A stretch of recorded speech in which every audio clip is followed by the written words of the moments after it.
I still remember the smell of smoke that night and the acrid sting in the air as I watched my dream home collapse into glowing embers. The sound of crackling wood and distant sirens still haunts me. I wasn't just watching a fire consume my housey broken bar, I was watching years of memories, hard work, and quiet peace go up in flames. And I knew, deep down, this wasn't an accident. It was revenge, a revenge from the hoe that couldn't stand being told number. My name is Daniel Hayes. To most people in my small mountain town, I was just another quiet man who bought land on the edge of the forest, a retired lawyer, maybe, or a hobby farmer. What they didn't know was that I held a federal judgeship, working remotely under confidentiality because of the series of high-profile organized crime cases. I never advertised it, never wanted the power to change how people treated me. I just wanted a peaceful life, the kind I never had in the city. When I first built my house, I made sure everything was done by the book. The land wasn't under any HOA jurisdiction. It was an old parcel outside the limits of the local association's control. I had my permits, clear title,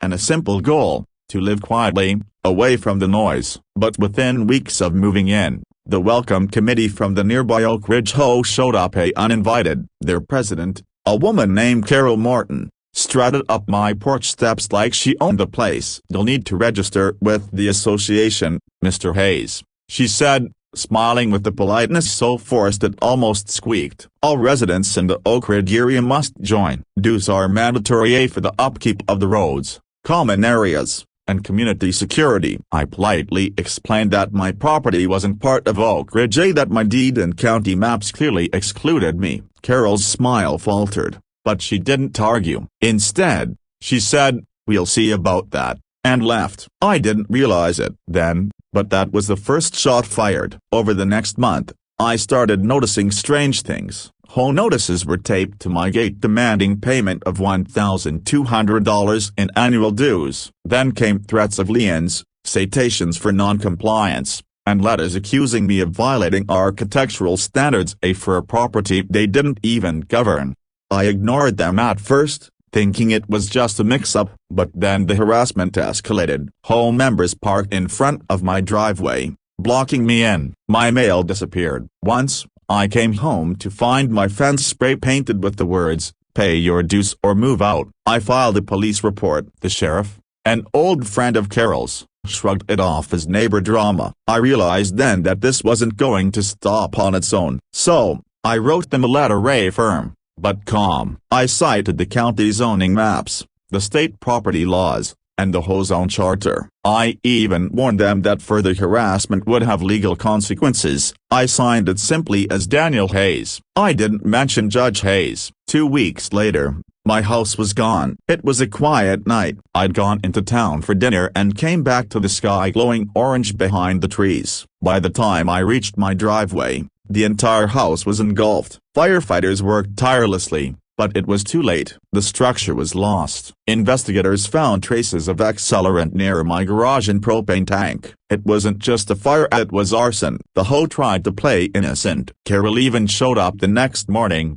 pretending to offer condolences, though I could see the smug satisfaction in her eyes. She said something I'll never forget. "Maybe now you'll understand what happens when people don't cooperate around here." That was the moment she crossed a line she didn't even know existed. For a week, I stayed quiet. I didn't yell. I didn't threaten. I didn't call anyone, not the sheriff, not the HOA, not even my insurance company. Instead, I called Washington, D.C. You see, as a federal judge, I had more than a few friends in high places, including in the Bureau of Alcohol, Tobacco, Firearms, and Explosives. Arson that crosses certain state lines, uses accelerants, or targets federal officials falls under federal jurisdiction. And while I'd never used my position for personal matters before, this wasn't personal anymore, it was criminal. Within days, unmarked SUVs started rolling through Oak Ridge. Agents quietly interviewed neighbors,